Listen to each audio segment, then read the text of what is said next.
Formation of United kingdom. दोस्तों, अक्सर आपने जनरल डिस्कशंस में United kingdom, UK, great Britain, Britain, England जैसे नामों को सुना होगा। आम भाषा में इन सभी नामों का इस्तेमाल सिर्फ एक ही कंट्री के लिए किया जाता है, लेकिन वास्तव में ये सभी नाम अलग अलग जियोग्राफिकल बाउंड्रीज को इंडिकेट करते हैं। यूनाइटेड किंगडम दरअसल कई कंट्रीज का समूह है, जो कि इनमें से लार्जेस्ट यूनिट है। इसके अलावा इसको कॉमन भाषा में ब्रिटेन या यूके भी बोला जाता है। मेनलैंड यूरोप के नॉर्थ वेस्टर्न कोस्ट के पास लोकेटेड इस स्टेट में 4 कंट्रीज हैं, जो हैं इंग्लैंड, स्कॉटलैंड, वेल्स और नॉर्दर्न आयरलैंड। इन 4 कंट्रीज में से इंग्लैंड, स्कॉटलैंड और वेल्स एक ही आइलैंड पर लोकेटेड हैं, जिसको एक साथ ग्रेट ब्रिटेन बोला जाता है। यानी दोस्तों, ये ध्यान दें कि ब्रिटेन और ग्रेट ब्रिटेन अलग अलग ग्रुप्स हैं। ग्रेट ब्रिटेन में नॉर्दर्न आयरलैंड को ऐड कर दें तो इस ग्रुप को यूनाइटेड किंगडम या ब्रिटेन बोला जाता है। नॉर्दर्न आयरलैंड अलग ही आइलैंड पर बसा हुआ है, यानी 4 कंट्रीज में से सिर्फ नॉर्दर्न आयरलैंड ही ऐसी कंट्री है जिसकी land border Republic of Ireland के साथ जुड़ी हुई है। लेकिन रिपब्लिक ऑफ आयरलैंड अलग देश है, जो यूके का हिस्सा नहीं है। ओवरऑल देखें तो सबसे बड़ी यूनिट है यूनाइटेड किंगडम या यूके या ब्रिटेन। इस ग्रुप की सबसे छोटी यूनिट्स हैं 4 इंडिविजुअल कंट्रीज, जिसमें से 3 यानी इंग्लैंड, वेल्स और स्कॉटलैंड को मिला दें तो उसको हम ग्रेट ब्रिटेन बोलते हैं। यूनाइटेड किंगडम यानी यूके के अंतर्गत इन 4 कंट्रीज के आसपास में स्थित आइलैंड्स भी इंक्लूडेड हैं। यूके की कैपिटल है लंदन, जो यहां की लार्जेस्ट सिटी भी है। यूके एक पार्लियामेंट्री डेमोक्रेसी और कॉन्स्टिट्यूशनल मोनार्की है, यानी यहां की head of state queen Elizabeth II है। ये था एक ब्रीफ इंट्रोडक्शन, जहां हमने देखा कि इन सभी टर्मिनोलॉजीज का मीनिंग क्या है। लेकिन क्या आप जानते हैं कि ये कंट्रीज हमेशा से ही इस ग्रुप का हिस्सा नहीं थी? इन सभी कंट्रीज का अपना ही इतिहास रहा है और समय के साथ इनके बीच यूनियन हुआ और आज हम इनको यूनाइटेड किंगडम के नाम से जानते हैं। तो क्या था ओरिजिन यूनाइटेड किंगडम का? आज की इस कहानी में हम यही जानेंगे कि कब, किस तरह और किन हालातों में इनका यूनियन हुआ।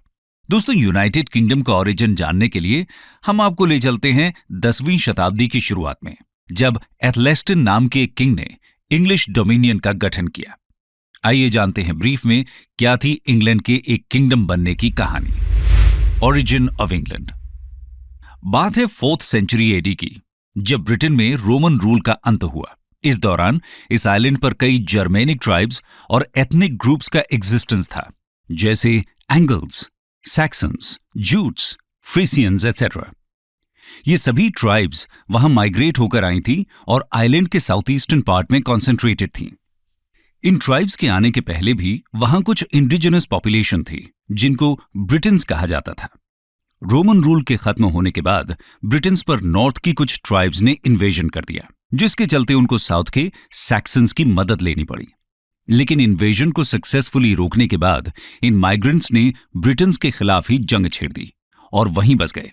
कई सेंचुरीज तक ये सभी ट्राइब्स आपस में डोमिनेंस के लिए लड़ाई लड़ती रहीं। 9th सेंचुरी की शुरुआत में वेस्ट सैक्सन्स या वेसेक्स का राइज हुआ। ये एम्पायर आइलैंड के सदर्न पार्ट में था। इस दौरान आइलैंड पर वाइकिंग्स की रेड्स भी आम बात थी। वाइकिंग्स स्कैंडिनेवियन कंट्री से आने वाले रेडर्स थे, जो मेनली पायरेट्स थे और ट्रेडिंग भी करते थे। West Saxon king Alfred the Great ने 878 में वाइकिंग्स को डिफीट किया, जिसके बाद वो ईस्ट एंग्लिया में सेटल हो गए। एल्फ्रेड की डेथ के बाद उनके बेटे एडवर्ड किंग बने, जिन्होंने टेरिटरी को एक्सपैंड किया। एडवर्ड के बाद उनके बेटे एथेल्स्टन किंग बने। एथेल्स्टन ने भी अपने पिता एडवर्ड की तरह टेरिटरीज के एक्सपेंशन को कंटिन्यू रखा और एथेल्स्टन ही पहले ऐसे किंग बने जिन्होंने उन टेरिटरीज पर राज किया जिनको आज हम इंग्लैंड कंसिडर करते हैं, और यहीं से किंगडम ऑफ इंग्लैंड की स्थापना हुई। दोस्तों, ये थी ब्रीफ हिस्ट्री ऑफ इंग्लैंड की, जिसका गठन 927 एडी में हुआ। यूनाइटेड किंगडम के फॉर्मेशन में अगला है वेल्स, जिसका किंगडम ऑफ इंग्लैंड के साथ यूनियन 1536 में हुआ। आइए जानते हैं वेल्स की ब्रीफ हिस्ट्री और देखते हैं किस तरह इंग्लैंड और वेल्स का यूनियन हुआ। Union of Wales and kingdom of England. दोस्तों, बात है 1066 एडी की, जब किंगडम ऑफ इंग्लैंड की थ्रोन के लिए पावर स्ट्रगल जोर पकड़ रहा था। इसका फायदा उठाकर कुछ फ्रेंच प्रोविंसेस ने एक आर्मी बनाकर इंग्लैंड पर इन्वेजन कर दिया। इतिहास में इसको नॉर्मन कॉन्क्वेस्ट ऑफ इंग्लैंड कहा जाता है। लेकिन नॉर्मन आर्मी की यह सक्सेस सदर्न पार्ट्स तक ही सीमित रही। इस दौरान वेल्स के डोमिनेंट रूलर थे ब्लेडिन एप सिनफिन। 1075 में उनकी डेथ के बाद वेल्स में एक सिविल वॉर छिड़ गया, जिससे नॉर्मन्स को नॉर्थ वेल्स को सीज करने का मौका मिल गया। 1093 तक नॉर्मन्स ने वेल्स को लगभग कॉन्कर कर लिया था, लेकिन 1094 में नॉर्मन रूल के अगेंस्ट एक रिवोल्ट हुई, जो कि सक्सेसफुल हुई और ग्रेजुअली वेल्स के रूलर्स ने टेरिटरीज को वापस रिकवर किया। खैर, वेल्स और इंग्लैंड के नॉर्मन रूलर्स के बीच काफी समय तक टसल चलती रही। फाइनली 1283 में इंग्लैंड ने वेल्स को एनेक्स कर लिया। दोस्तों, इंग्लैंड की हिस्ट्री में यह एक इंपॉर्टेंट चैप्टर था, क्योंकि वेल्स इंग्लैंड की सबसे पहली कॉलोनी बनी। 1284 में स्टैट्यूट ऑफ वेल्स पास किया गया, जिसने वेल्स को इंग्लैंड की एक प्रिंसिपैलिटी बना दिया और इंग्लैंड कॉमन लॉ को वेल्स में इंट्रोड्यूस किया गया। इसके बाद भी वेल्स के पुराने रूलिंग हाउसेस की तरफ से लगातार रिबेलियंस होते रहे, लेकिन उनको किसी तरह की कामयाबी नहीं मिली। रिबेलियंस के अलावा इंग्लैंड के थ्रोन के लिए सिविल वॉर भी हुए, और यह सिलसिला 1535 में खत्म हुआ, जब इंग्लैंड के किंग हेनरी VIII ने लॉज इन वेल्स एक्ट्स को पास किया। ये एक्ट्स वो पार्लियामेंट्री मेजर्स थे जिनकी मदद से वेल्स को लीगल टर्म्स में किंगडम ऑफ इंग्लैंड में जोड़ दिया गया। यानी इसके बाद किंगडम ऑफ इंग्लैंड का जिक्र जहां भी आता, उसमें वेल्स भी इंक्लूडेड होने वाला था। दोस्तों, आगे बढ़ते हैं और देखते हैं स्कॉटलैंड के बारे में, जो 1707 में kingdom of England and Wales से ज्वाइन हुआ। Union of Scotland and kingdom of England. इस यूनियन की शुरुआत 1503 में हुई, जब इंग्लैंड के किंग हेनरी VII की बेटी की मैरिज स्कॉटलैंड के किंग जेम्स IV से हुई। 1503 के पहले 200 सालों से इंग्लैंड और स्कॉटलैंड के बीच लगातार वॉर्स होते आ रहे थे। इन वॉरफेयर्स को रोकने के लिए 1502 में treaty of perpetual peace sign की गई। इसी ट्रीटी के कारण ये मैरिज अलायंस भी किया गया। ये ट्रीटी सक्सेसफुल नहीं हो पाई, क्योंकि 1513 में ही इंग्लैंड और स्कॉटलैंड के बीच फिर से वॉर स्टार्ट हो गए। ट्रीटी तो सक्सेसफुल नहीं रही, लेकिन मैरिज अलायंस का फायदा जरूर दोनों किंगडम्स को मिला। 1603 में इंग्लैंड की क्वीन एलिजाबेथ I का कोई सक्सेसर न होने के कारण उनके कजन और स्कॉटलैंड के किंग जेम्स VI ने इंग्लैंड की थ्रोन को सक्सीड किया। इतिहास में इस मोमेंट को यूनियन ऑफ क्राउन्स के नाम से जाना जाता है, जहां स्कॉटलैंड और किंगडम ऑफ इंग्लैंड का यूनिफिकेशन एक सिंगल मोनार्क के अंडर हुआ। वैसे ये अलायंस एक डिनेस्टिक अलायंस था, यानी इसका कोई लीगल बेसिस नहीं था।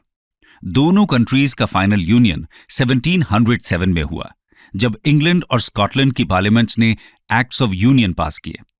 इन दो एक्ट्स के तहत किंगडम ऑफ इंग्लैंड और किंगडम ऑफ स्कॉटलैंड, जो अभी तक सेपरेट स्टेट्स थे, एक ही किंगडम में यूनाइट हो गए, और यहीं से United kingdom of great Britain का नाम सामने आया। दोस्तों, यहां तक हमने United kingdom of great Britain के फॉर्मेशन की कहानी देखी। अब आते हैं नॉर्दर्न आयरलैंड पर। Union of northern Ireland and United kingdom.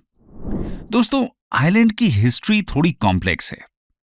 1801 में जब आयरलैंड यूनाइटेड किंगडम का हिस्सा बना, तब नॉर्दर्न आयरलैंड अलग कंट्री नहीं थी। पूरा आयरलैंड ही यूनाइटेड किंगडम में शामिल हुआ। नॉर्दर्न आयरलैंड का फॉर्मेशन 1922 में हुआ, जब आयरलैंड का डिवीजन हुआ, और नॉर्दर्न आयरलैंड और रिपब्लिक ऑफ आयरलैंड का फॉर्मेशन हुआ।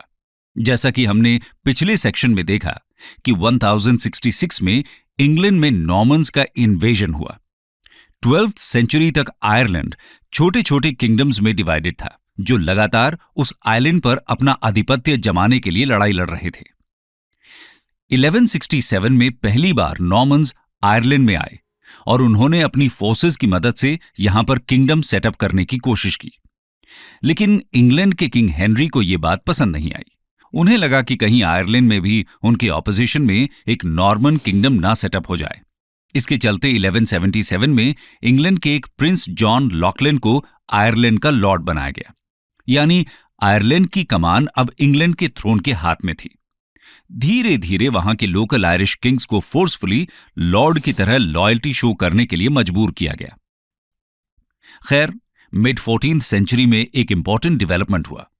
1348 में ब्लैक डेथ आयरलैंड में आया। ये एक प्लेग पैंडेमिक था, जिसको ह्यूमन हिस्ट्री का सबसे घातक पैंडेमिक माना जाता है। इस पैंडेमिक में 7 से 20 करोड़ लोगों की जान गई थी। इस प्लेग के कारण डेंस टाउन्स और विलेजेस में रहने वाले इंग्लिश और नॉर्मन्स को महामारी झेलनी पड़ी, और नेटिव आयरिश लोग अलग थलग रहने के कारण प्लेग से बच गए। प्लेग के खत्म होने के बाद आयरिश लोग एक बार फिर से डोमिनेंस में आ गए। दोस्तों, यहां से आप ये अंदाजा लगा सकते हैं कि एक पैंडेमिक किस तरह से पॉलिटिकल सिनेरियो को बदल कर रख सकता है। 15th सेंचुरी में आयरलैंड में क्राउन के अगेंस्ट कई रिबेलियन हुए। इन रिबेलियंस को रोकने के लिए किंग हेनरी ने 1536 में आयरलैंड रिकॉन्कर करने का डिसीजन किया, और 1541 में आयरलैंड को फुल किंगडम अनाउंस कर दिया गया। कई ब्रूटल कॉन्फ्लिक्ट्स के बाद फाइनली 1603 में आयरलैंड का कॉन्क्वेस्ट कंप्लीट हुआ। लगभग 2 सेंचुरीज तक यही सिचुएशन रही। फिर 1798 में ब्रिटिश रूल के अगेंस्ट एक मेजर अपराइजिंग हुई। अमेरिकन और फ्रेंच रेवोल्यूशन से इंस्पायर होकर एक society of United Irishman group ने इस अपराइजिंग को लीड किया। इस अपराइजिंग में करीब 10 से 50 हजार लोगों की जानें गईं। इस कॉन्फ्लिक्ट के बाद ग्रेट ब्रिटेन और आयरलैंड के पार्लियामेंट्स ने एक्ट्स ऑफ यूनियन 1800 पास किए। इन एक्ट्स के तहत United kingdom of great Britain and Ireland को क्रिएट किया गया। लेकिन प्रॉब्लम्स यहां खत्म नहीं हुई। 19th और 20th सेंचुरी में आयरलैंड का सेंट्रल इश्यू था लैंड ओनरशिप। अधिकतर लैंड इंग्लिश फैमिलीज की ओनरशिप में थी, जो कि इंग्लैंड के रेजिडेंट्स थे और यहां पर कम ही आते थे। ये लैंड वो आयरिश टेनेंट फार्मर्स को अनफेयर रेंट्स पर दिया करते थे, और रेंट पेमेंट न होने पर वायलेंस भी किया करते थे। इस दौरान कुछ आयरिश नेशनलिस्ट्स होम रूल की डिमांड कर रहे थे, जहां वो सेल्फ गवर्नमेंट चाहते थे।